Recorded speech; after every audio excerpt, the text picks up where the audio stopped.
यहाँ चाहिँ अब बिहानको ड्युटी सुरु भयो है। So hello everyone, good morning, स्वागत छ फेरि पनि मेरो अर्को भिडियोमा। हजुर सबैजनालाई कस्तो हुनुहुन्छ हजुरहरू? आशा गर्दैछु सन्चै हुनुहुन्छ। म पनि एकदम सन्चै छु।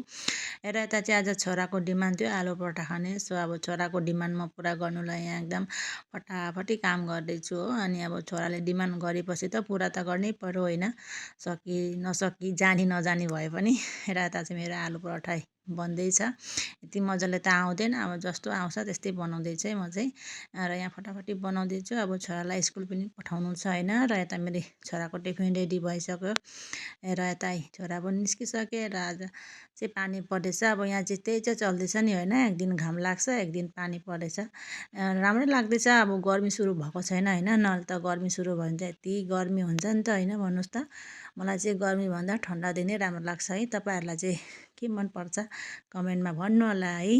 र छोरा पनि गइहाले, अब चाहिँ नास्तासास्ता खाने हो। अनि के अब यताउति काम त कहिले सकिँदैन होइन। भन्नुहोस् त, यताउति गर्दा गर्दै दिनको खाना बनाउने बेला पनि भयो। र म चाहिँ दाल पाकिसकेछ र यता निङ्ग्रोको सब्जी बनाउँदैछु म चाहिँ। र यता फर्सीको मुन्टा पनि केलाएर राखेको छु पकाउनुको लागि। अब आज चाहिँ एकदम निरामिसै मात्रै सब्जी छ है। र मेरो चाहिँ निङ्ग्रोको सब्जी पाकेर पनि सकेर है, फर्सीको मुन्टा पनि पाएको है।